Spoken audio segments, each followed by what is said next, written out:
جہاں پر دنیا میں ایک طرف یہ گرما گرم بحث جاری ہے کہ چین ایک سامراجی ملک بن چکا ہے یا نہیں، تو اس کے ساتھ ساتھ مغرب کے میڈیا کے اندر اور ان کے اسکالرز بھی ہمیں یہ کنونس کرنے کی کوشش کرتے ہیں، اس پر آمادہ کرنے کی کوشش کرتے ہیں کہ روس بھی ایک استعماری ایک سامراجی قوت بن چکا ہے۔ جب ہم مارکسسٹ لٹریچر کی بات کرتے ہیں تو سرمایہ داری نظام کے اعتبار سے ایک مخصوص ڈیفینیشن ہے سامراج کی، اور وہ یہ ہے کہ سرمایہ داری نظام اپنے پرانے دور سے نکل کر ایک نئے دور میں داخل ہو چکا ہے۔ پرانے دور میں free competition, open market economy ہوا کرتی تھی۔ اس نئے دور کے اندر چند سرمایہ داروں کی منڈی پر اجارہ داری قائم ہو چکی ہے، اور اس اجارہ داری کے ساتھ ساتھ ایک نیا قسم کا سرمایہ ابھر کر سامنے آیا ہے جس کو ہم فائنینس کیپٹل کہتے ہیں، یعنی بینکوں کا سرمایہ۔ اور یہ سب سرمایہ اس قدر بڑھ چکا ہے، اس قدر ڈیولپ ہو چکا ہے کہ اب اس کو پروفیٹیبل فیلڈ آف انویسٹمنٹ اپنے ملک میں نہیں ملتی، تو وہ پھر کوشش کرتا ہے کہ دوسرے ملکوں میں یہ جائے۔ اب جہاں پہ پرانے سرمایہ داری نظام کے اندر صرف اور صرف اشیاء کی فروخت ہوتی تھی، اشیاء کی ایکسپورٹ ہوتی تھی، تو اب ہم یہ دیکھتے ہیں ایک نئی چیز کہ سرمایہ بھی ایکسپورٹ ہوتا ہے اور انویسٹمنٹس کی شکل میں دوسرے ملکوں میں جاتا ہے، جہاں پہ وہ زیادہ سپر پروفٹس حاصل کرنے کی کوشش کرتا ہے۔ ان سپر پروفٹس کو سیکیور کرنے کے لیے، ان مارکیٹس کو سیکیور کرنے کے لیے، ان را مٹیریلز کو سیکیور کرنے کے لیے پھر یہ ریاستیں مختلف جگہوں میں جا کر جنگیں بھی کرتی ہیں، جن کو ہم سامراجی جنگیں اس لیے کہتے ہیں کیونکہ ان کا مقصد یہی ہوتا ہے کہ دوسرے لوگوں کے را مٹیریلز پر، ان کی لیبر پاور پر قبضہ کر لیا جائے۔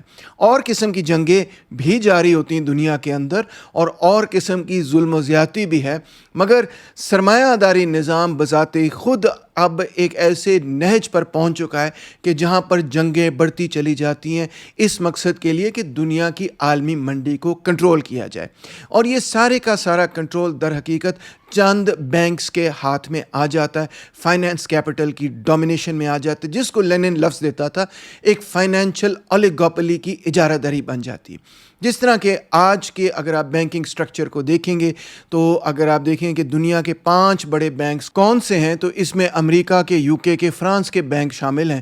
سب سے بڑا بینک دنیا کے اندر ہے JP مورگن چیس، امریکہ کا بینک ہے۔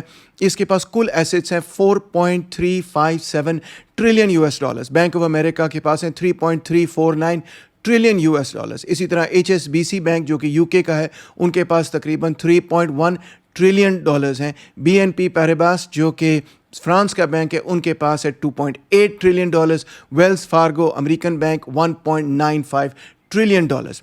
انفیکٹ بینکوں کو اگر ایک سائڈ پہ آپ رکھیں اور نان بینک فائنینشیل انٹرمیڈیریز کو دیکھیں، جس میں ایسٹ مینیجرز شامل ہیں، جس میں ہیڈ فنڈز مینیجرز شامل ہیں، پینشن فنڈ شامل ہیں، انشورنس کمپنی شامل ہیں، پرائیویٹ ایکویٹی، میوچول فنڈز اور ادر فائنینشیل اینٹیٹیز شامل ہیں جو کہ ٹریڈیشنل بینکنگ سیکٹر سے باہر ہیں، تو ان کی کل اکانومی ملا کر بنتی ہے 239 ٹریلین ڈالرز 2023 کے فگرز میں۔ اگر آپ financial institutions by asset under management دیکھیں کہ کتنے بڑے بڑے ایسٹس مینیج کر رہی ہیں یہ کمپنیز، کون سی کمپنیز ہیں جو سب سے بڑے ایسٹس مینیج کر رہی ہیں، تو اس میں ہے بلیک راک 10 ٹریلین ڈالرز کو مینیج کرتے ہیں، Vanguard group 8.6 trillion, Fidelity investment 4.6، State Street Global Advisors 4 trillion, JP Morgan 3.4 trillion, Goldman سیکس 2.8 trillion, UBS group 2.6 trillion, Capital group 2.5 trillion, Allianz group 2.45 trillion, Amundi is 2.25 trillion. Custodian banks کو اگر آپ دیکھیں، یعنی کہ assets under custody دیکھیں کہ banks کے پاس کسٹڈی میں پیسہ کتنا ہے، وہ نہیں جو کہ وہ انویسٹ کر رہے ہیں، تو BNY میلن کے پاس 46 ٹریلین ڈالرز ہیں، اسٹیٹ اسٹریٹ کے پاس 38 ٹریلین ہے، JP مورگن چیس کے پاس 28 ٹریلین ہے، سٹی بینک کے پاس 26.8 ٹریلین ہے، ناردرن ٹرسٹ کے پاس 15 ٹریلین ہے۔ یعنی کہ اگر آپ دیکھیں دنیا کے اندر ٹوٹل فائنینشیل کیپٹل کتنا ہے تو موٹا موٹا اس کا حساب یہ ہے کہ 200 to 250 ٹریلین ڈالرز کا ٹوٹل فائنینشیل کیپٹل ہے پوری کی پوری دنیا میں۔ آئیے اب یہی کرائیٹیریا ہم اپلائی کرتے ہیں اور سمجھنے کی کوشش کرتے ہیں کہ اس کا کتنا حصہ روس کے اندر ہے، روس کے اندر فائنینشیل کیپٹل ہے کس شکل میں ہے, کتنا کنٹرول کرتا ہے اکانومی کو, کتنا کنٹرول کرتا ہے گلوبل فائنینس کو, کتنا طاقتور ہے, کتنا طاقتور نہیں. یہ سب کچھ ہم اسی لیے کر رہے ہیں کیونکہ ہم یہ جاننا چاہتے ہیں آیا کہ روس وہ لینن کی جو ڈیفینیشن ہے امپیریلزم کی اس پر پورا اترتا ہے یا نہیں. ہم دیکھتے ہیں رشیا کے اندر جناب عالی جو سب سے بڑے بینکس ہیں وہ اسٹیٹ کنٹرولڈ بینکس ہیں, وہ اسٹیٹ کے اپنے بینکس ہیں. روس کے اندر جو سب سے بڑے 5 بینکس ہیں اسٹیٹ بینکس, ان کے پاس 2/3 آف آل بینکنگ ایسٹس شامل ہے. اس کے اندر اسپیئر بینک شامل ہے, اس کے اندر وی ٹی بی شامل ہے. یہ دونوں بینکس ہی جو ہیں تقریباً 50% ایسٹس کو کنٹرول کرتے ہیں اور یہ دونوں بینکس اسٹیٹ اونڈ بینکس ہیں. اس کے علاوہ اس کے اندر ہے Gazprom bank, Russian agricultural bank, Promsvyaz bank, اور یہ سارے ملا کر ایٹ لیسٹ 2/3 کیپٹل کو کنٹرول کرتے ہیں. یعنی یہ اسٹیٹ بینکس ہیں. اور یوکرین کے بعد جب جنگ شروع ہوئی ہے تو فارن بینکس تو بھاگے ہیں رشیا سے. اس سے پہلے یہ کو 2.7% اون کرتے تھے اور یہ بھاگے ہیں, اور اب ان کے بارے میں کہا جاتا ہے کہ شاید 1% سے بھی کم ٹوٹل لونز ان کے کنٹرول کے اندر ہیں. اس کا مطلب یہ ہے کہ رشیا کے اندر زیادہ تر ایسٹس نہ تو پرائیویٹ ہیں اور نہ فورن ہیں, انفیکٹ اسٹیٹ کنٹرول بینکس ہیں جو کہ رشین لیڈ بینکس ہیں. آئیے اب دیکھتے ہیں کہ رشیا کے اپنے وہ کون سے پرائیویٹ بینکس ہیں جو کہ رشیا کے اندر ایک کردار ادا کرتے ہیں. سٹی بینک کا تو نام سب نے سنا ہوا ہے, جے پی مورگن کا سب نے سنا ہوا ہے, اس قسم کے بینکس کا اور ہیج فنڈز کا نام تو سب نے سنا ہوا ہے, مگر رشین بینکس کا نام تو آپ نے شاید سنا بھی نہیں ہوگا. رشین بینکس کے اندر شامل ہے جی سب سے پہلے الفا بینک. یہ اس وقت رشیا کا سب سے بڑا پرائیویٹ کمرشل بینک ہے. 1990 کے اندر یہ قائم ہوا تھا. میخائل فریڈمن اس کے ہیڈ ہیں اور ان کے ایسٹس ہیں only about 5 to 6% of total Russian financial assets, اور یہ بھی ویسٹرن سینکشنز کی وجہ سے بڑی بری طرح سے ہٹ ہوا ہے اور اب یہ بھی آہستہ آہستہ نیچے جا رہا ہے. پھر اس کے بعد شامل ہے ٹی سی ایس گروپ کا ٹنکوف بینک. یہ رشین کا ڈیجیٹل اونلی بینک ہے, اس کے پاس 2 to 3% ٹوٹل بینکنگ ایسٹس ہیں.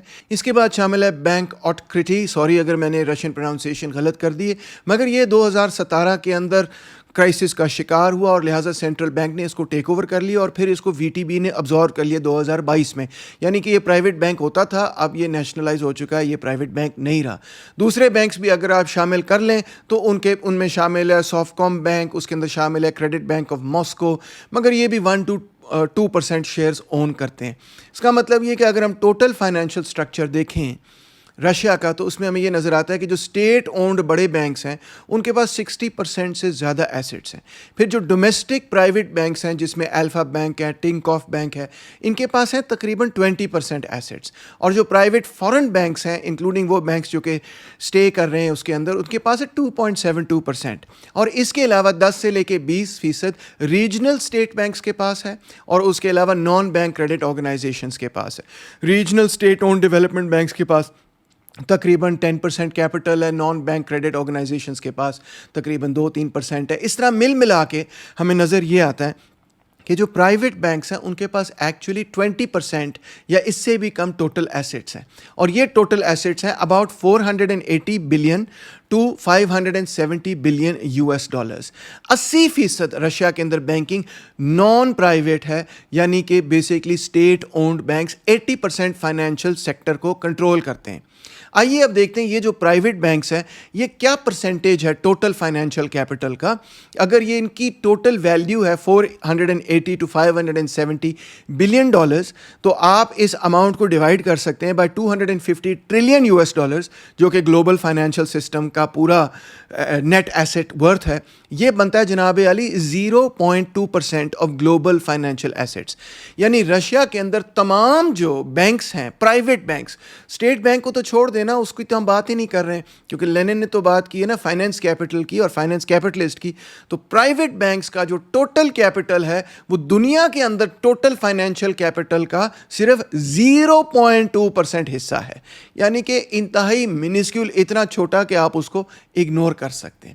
تو اس سے ثابت یہ ہوا کہ رشیا اس کرائٹیریا پہ نہیں پورا اترتا. جو لینن نے بتایا تھا کہ جہاں پہ فائنینس کیپٹل ڈومینیٹ کرے, یعنی کہ ایک فائنینشیل اولیگارکی ڈومینیٹ کرے جو منافع کے لیے کام کر رہے ہوں, بلکہ رشیا کے اندر 80% financial system basically state owned ہے, پرائیویٹ ہے ہی نہیں.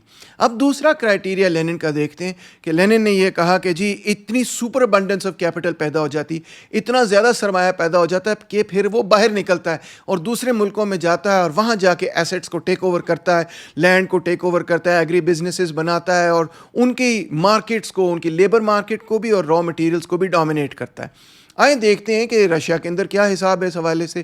ہم F D I stock outbound اور ان باؤنڈ, پہلے ہم نے چین کا بھی دیکھا تھا, اس لیکچر میں روس کا دیکھتے ہیں. تو outbound F D I ہے ان کا 380 بلین 2021 تک, یعنی کہ یوکرین کی جنگ سے پہلے, اور ان باؤنڈ ایف ڈی آئی ان کا اس سے زیادہ ہے, 448 بلین تھا. اچھا, یوکرین کی جنگ کے بعد ہم نے یہ دیکھا کہ inbound F D I اور outbound F D I دونوں دھڑل کر کے گر گئے, 60% تک ان کے اندر کمی آئی. ان باؤنڈ ایف ڈی آئی اس وقت 2023 کے اندر ہے اونکٹیڈ کی سٹیٹسٹکس کے مطابق صرف 18 بلین, اور outbound F D I ہے 19 بلین.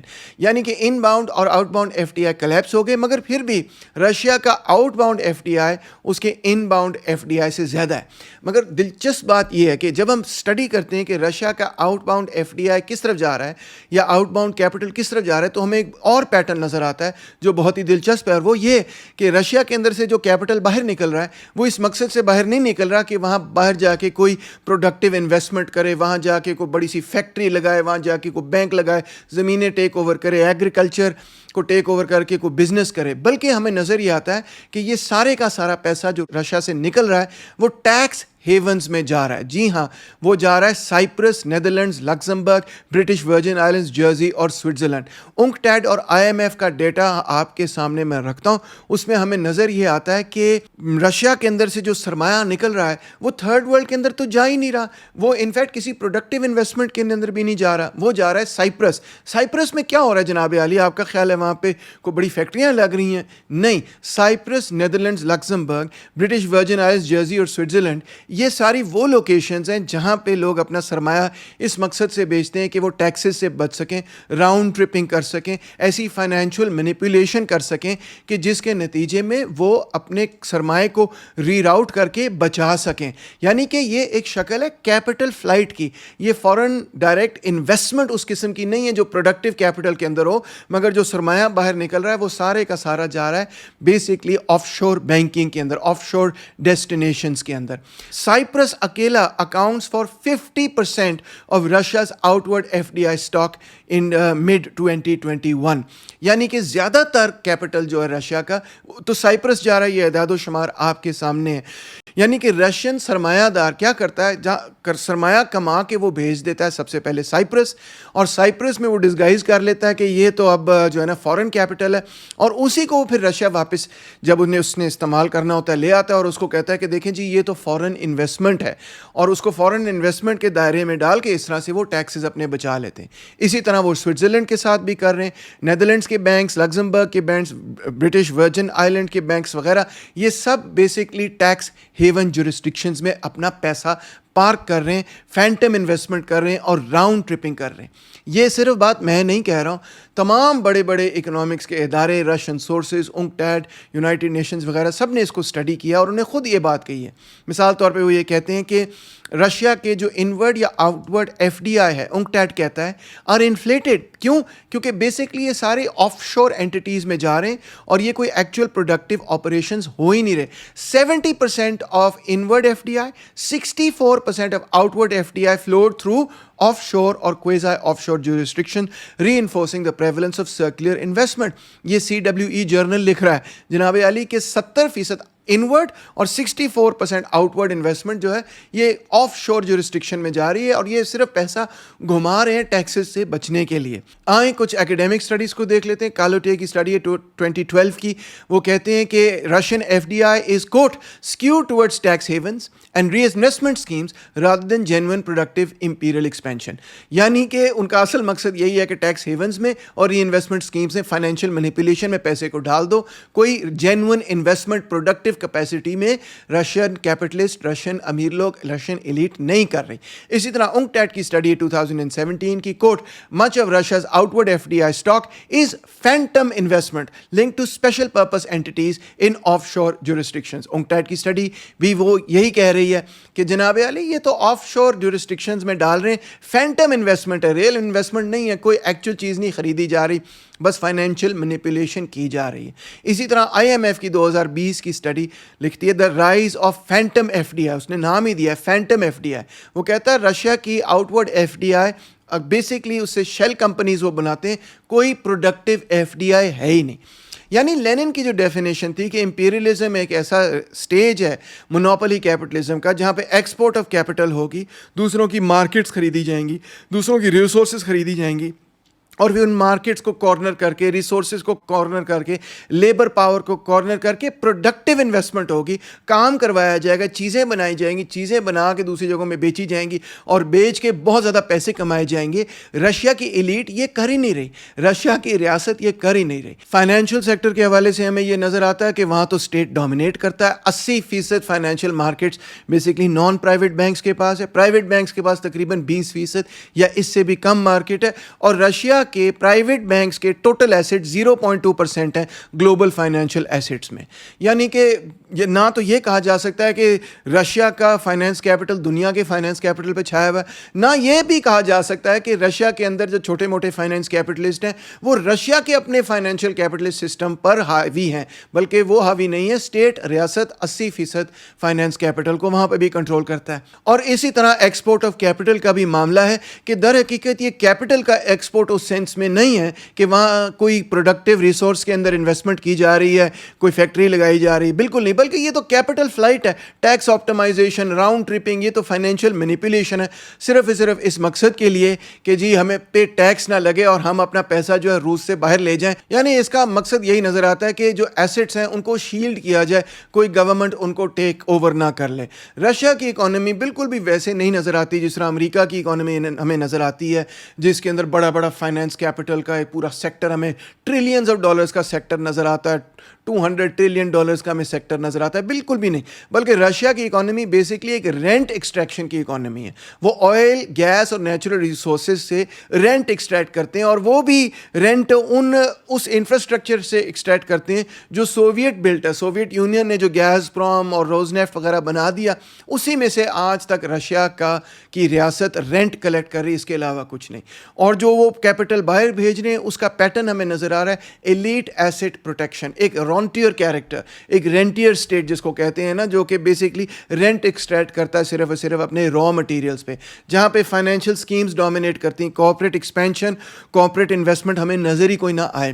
یعنی کہ رشیا کی جو فارم آف کیپٹلزم ہمیں نظر آئی ہے فی الحال, وہ ایک dependent peripheral rentier dependent petro state کی فارمیشن ہے. وہ ایک امپیریل اسٹیٹ کی فارمیشن تھی نہیں. آپ کو یاد ہوگا یلسن کے پورے پیریڈ کے اندر ایک آپ کو ڈپینڈنٹ اور رینٹیئر اسٹیٹ نظر آیا ہے, آپ کو ہرگز بھی ایک ایسی ریاست نہیں نظر آئی جو کہ ایک امپیریلسٹ ریاست ہو.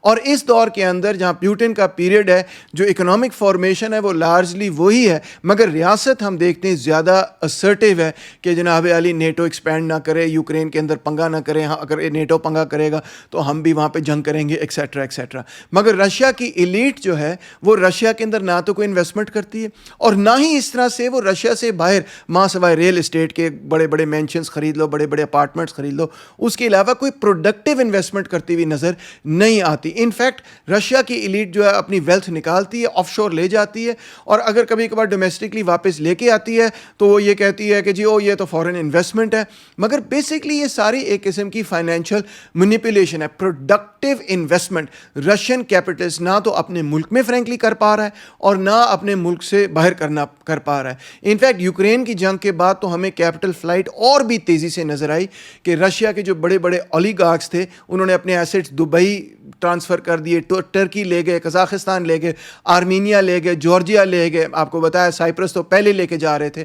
یعنی کہ رشین ایف ڈی آئی کوئی پروڈکٹیو ایکوزیشن نہیں کرتی. ان فیکٹ ریئل اسٹیٹ خرید لیتے ہیں وہ, یا پھر اپنا پیسہ پارک کر دیتے ہیں. یہ وہ پیٹرن ہی نہیں ہے جس پیٹرن کی لینن بات کر رہے تھے, جس کے اندر کہ پروڈکٹیو انویسٹمنٹ کی جائے. یہ وہ پیٹرن ہی نہیں ہے جس پیٹرن کی لینن بات کر رہا تھا, جس کے اندر فائنینشیل اولیگارپی کی ڈیولپمنٹ ہو.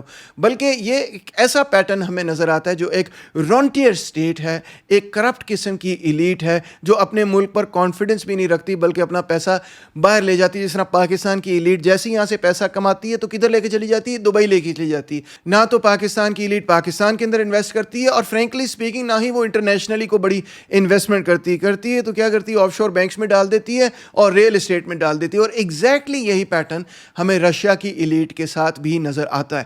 اسی لیے ہم سمجھتے ہیں کہ یہ جو کرائٹیریا تھا لینن نے جو بتایا ہمیں, ایکسپورٹ آف کیپٹل کا کرائٹیریا, مونوپولی فارمیشن کا کرائٹیریا, اور اس کے ساتھ فائنینشیل اولیگوپولی کی ڈیولپمنٹ, یہ چیزیں ہمیں رشیا میں اس طرح سے نظر نہیں آتی. اگر ہمیں چیز نظر آتی مونوپولی کی تو وہ تو اسٹیٹ کی مونوپولی ہے, گیس پروم کی مونوپولی ہے, اسٹیٹ کی مونوپولی ہے گیس پر اور آئل پر اور نیچرل ریسورسز پر. اگر ہمیں نظر آتا ہے کہ فائنینشیل سیکٹر ہے تو ہمیں نظر آتا ہے اس میں بھی اسٹیٹ کی مونوپولی. اگر ہمیں ایکسپورٹ آف کیپٹل نظر آتا ہے تو یہ ایکسپورٹ آف کیپٹل نہیں ہے بھائی جان, یہ تو کیپٹل فلائٹ ہو رہی ہے وہاں سے, کیونکہ یہ کسی پروڈکٹیو انویسٹمنٹ میں جا ہی نہیں رہی. انفیکٹ پیسہ بنایا انہوں نے, رشیا کی اکانومی سے پیسہ بنایا انہوں نے, رینٹ سے پیسہ انہوں نے حاصل کیا اور اس پیسے کو اٹھایا اور لے گئے وہ سائپرس, لے گئے وہ دبئی, لے گئے وہ آف شور بینکس کے اندر, ورجن آئیلینڈز اینڈ سو آن, ان کے اندر لے گئے, وہاں پارک کر لیا, یا پھر نیو یارک کے اندر ریئل اسٹیٹ خرید لیا, دبئی کے اندر ریئل اسٹیٹ خرید لیا, اینڈ آف اسٹوری. کوئی لانگ ٹرم پروڈکٹیو انویسٹمنٹ نظر نہیں آتی. تو یہ وہ پیٹرن نہیں ہے جو کہ ہم ایکسپیکٹ کرتے ہیں ایک امپیریلسٹ کنٹری سے. اگر ہم کمپیئر کریں امریکہ کے ساتھ, فرانس کے ساتھ, برٹن کے ساتھ, جرمنی کے ساتھ, تو وہاں پہ جو ہمیں پیٹرن نظر آتا ہے وہ پیٹرن بہرحال ہمیں رشیا میں نظر نہیں آتا. اس کا یہ ہرگز مطلب نہیں ہے کہ رشیا جو کچھ کر رہا ہے بالکل ٹھیک کر رہا ہے کیونکہ وہ سامراجی ملک نہیں. رشیا کے اندر بیسکلی ایک بورژوا حکومت ڈومینیٹ کرتی ہے. وہاں پہ کوئی سوشلسٹ ریاست نہیں ہے, وہاں پہ کوئی سوشلسٹ اسٹیٹ نہیں ہے. وہاں پہ جو کمیونسٹ پارٹی ہے وہ بیسکلی اپوزیشن کے اندر ہے. تو وہاں پر کمیونسٹ کی مونوپولی جو ہے, ریاست پر جو اجارہ داری ہے وہ ٹوٹ گئی ہے. مگر اس کے ساتھ ساتھ دلچسپ بات یہ ہے کہ رشیا کی جو اپنی کیپٹلسٹ کلاس 1991 کے بعد پیدا ہوئی, کیونکہ 1991 سے پہلے تو سرمایہ داری طبقہ بحیثیت طبقہ تو ایگزسٹ نہیں کرتا تھا. وہاں پہ کمیونسٹ پارٹی کا ہولڈ تھا. کمیونسٹ پارٹی کا ہولڈ ٹوٹا تو راتوں رات 1991 سے 93, 94, 95 تک ایک نئی کیپٹلسٹ کلاس ڈیولپ ہوئی, پہلی دفعہ پیدا ہوئی. اور وہ جو پیدا ہوئی نا, وہ ان سیکٹر سے پیدا ہوئی جو کہ بلیک اکانومی کے اندر ڈیل کرتے تھے. اور جب انہوں نے یہ سارا کچھ ٹیک اوور کیا تو انہوں نے اس ایسٹس کے اندر کوئی خاص خاطر خواہ پروڈکٹیو انویسٹمنٹ نہیں کی, بلکہ نظر یہ آیا کہ 93 کے اندر جو نجکاری ہوئی تھی ان ایسٹس کو انہوں نے قابو میں لیا, ان کو اونے پونے دام ادھر ادھر بیچنا شروع کر دیا یا فائنینشیل مینیپولیشن کی, اس میں سے کوئک پیسے بنائے اور کوئک پیسے بنا کے اس پیسوں کو وہ لندن لے گئے, اس پیسے کو وہ نیو یارک لے گئے, اس پیسے کو وہ ویسٹ میں لے گئے, سوئٹزرلینڈ لے گئے, سائپرس لے گئے. انہوں نے نہ رشیا کے اندر کوئی انویسٹمنٹ کی اور نہ انہوں نے کوئی باہر انویسٹمنٹ کی. انفیکٹ وہ پورے کا پورا سسٹم کلیپس ہو گیا. اسی لیے رشیا کی بورژوازی کو ایک پراپر بورژوازی اسی لیے نہیں کہا جاتا کیونکہ دیکھیں بورژوازی کی اپنی ڈیولپمنٹ میں بھی کئی 100 سال لگتے ہیں. سرمایہ دار طبقہ یورپ کا جو ہے یا انگلینڈ کا جو سرمایہ دار طبقہ وہ کئی 100 سالوں پر منحصر ہو کر ڈیولپ ہوا, جبکہ رشیا کی جو بورژوازی 1991 کے بعد ڈیولپ ہوئی وہ ایک بیسکلی ایسی بورژوازی تھی, ایک ایسا سرمایہ دار طبقہ تھا جس کو پلانٹ کیا گیا. آئی ایم ایف نے اور ویسٹرن کنٹریز نے, نیٹو کے بلاک نے ان کو پلانٹ کیا وہاں پہ کہ تم یہاں پہ سرمایہ دار کے طور پہ ایکٹ کرو. آئی ایم ایف نے ساری نجکاری کو اوور سی کیا اینڈ سو آن, اور ان کو سرمایہ دار بنانے کی کوشش کی, جبکہ وہ خود اچھے نہ تو سرمایہ دار بن سکے بلکہ انہوں نے وہ پیسہ ہڑپ کیا. ہڑپ کر کے انہوں نے کہا دفع کرو, رشیا میں انویسٹمنٹ کرنے کی کیا ضرورت ہے, یہ بلیک منی اٹھاؤ اور اس سارے کو باہر لے جاؤ. یہی وجہ ہے کہ رشین کیپٹل اتنا انمیش تھا گینگسٹرزم کے ساتھ اور رشین مافیا کے ساتھ اینڈ سو آن, اور ڈرگس کے ساتھ, ایون پروسٹیٹیوشن کے ساتھ, ہر ایسی گندے کام کے ساتھ جس کے اندر کوئی پروڈکٹیو انویسٹمنٹ اکانومی کی نہ ہو سکے. اور یہی وجہ ہے کہ رشیا کی اکانومی کی جب نجکاری ہوئی اور پرائیویٹائزیشن ہوئی اور ساری کی ساری اکانومی ایک نئی برجوازی کے کنٹرول میں دے دی, تو وہ bourgeoisie was not up to the task. وہ کام ہی نہیں کر سکتی تھی جو یورپ کی برجوازی کر سکے, کیونکہ وہ تو بیسکلی بلیک مارکیٹر سے ایک سرمایہ دار طبقہ انہوں نے پیدا کرنے کی کوشش کی. وہ پورے کا پورا طبقہ بحیثیت طبقہ کلیپس ہو گیا ٹوٹلی, کہ وہ ایک سرمایہ دارانہ معیشت کو چلا ہی نہیں سکا. اور یہی وجہ ہے کہ 1991 سے لے کے تقریباً 2002 تک, جب تک کہ رشیا نے دوبارہ سے گیس کو اسٹیٹ کنٹرول میں نہیں لیا اور گیس سے پیسے نہیں بنائے, اس وقت تک رشیا کی اکانومی چل ہی نہیں رہی تھی. اس وقت جو چھوٹے موٹے سرمایہ دار رشیا کے اندر چل رہے ہیں تو وہ بیسکلی اوور آل اکانومی کی وجہ سے چل رہے ہیں, اور اوور آل رشیا کی اکانومی چل رہی ہے تو اپنی گیس کی وجہ سے, اور اپنی آئل کی وجہ سے, اپنی نیچرل ریسورسز کی وجہ سے, اور اس پرانے سوویٹ انفراسٹرکچر کی بنیاد پر جو کہ سوشلسٹوں نے بنایا, اسی کو وہ آج تک فرینکلی اسپیکنگ ملک کری جا رہے ہیں, اور خود کوئی بہت بڑے پیمانے کی پروڈکٹیو انویسٹمنٹ کرنے میں وہ کامیاب ہی نہیں. یہ تو ایک فیلڈ بورژوازی کیپٹلسٹ کلاس ہے. ان سے ہی ایکسپیکٹ کرنا کہ وہ کام کر کے دکھائیں گے جو کہ ایک امپیریلسٹ بورژوازی, ایک ایڈوانسڈ بورژوازی نے کر دکھایا, جو کہ اچھا کام نہیں ہے, دنیا کو ایکسپلائٹ کرنے کا کام ہے, مگر بہرحال وہ ایک ایڈوانسڈ بورژوازی ہے. وہ یہ بات جانتی ہے کہ فائنینشیل سسٹم کو کیسے چلانا ہے, ہیج فنڈس کو کیسے چلانا ہے, وہ یہ بات جانتی ہے پرائیویٹ ایکویٹی اور یہ وہ ساری چیزیں کیسے چلانی ہے.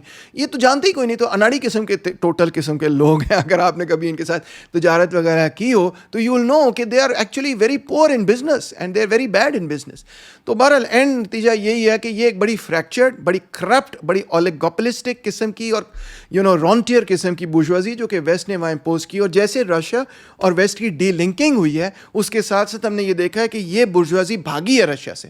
یہ اپنے سارے ایسیٹس لے کے بھاگی ہے رشیا سے کہ یار اب تو ویسٹ کے ساتھ لڑائی ہوگی, ہم تو پرو رشیا نہیں, ہم تو پرو ویسٹ ہونا چاہتے ہیں. یہ بھاگی ہے, اپنا سرمایہ بھی لے کے گئی ہے, جس کے نتیجے میں رشیا کی اکانومی کے اندر ایک بڑی ٹرانزیشن جاری ہے کہ رشیا کی پوری اورینٹیشن یورپین یونین سے مڑ کر اب چین کی طرف ہو گئی, کیونکہ چین ان سے خرید رہا ہے اور بڑے پیمانے پر خرید رہا ہے. تو یہ ایک ہسٹوریکل شفٹ ہے, اس کو سمجھنے کی ضرورت ہے, اور اس کے نوانسز کو, اس کی کمپلیکسٹی کو میرے خیال ہے بہتر طرح سمجھنے کی ضرورت ہے.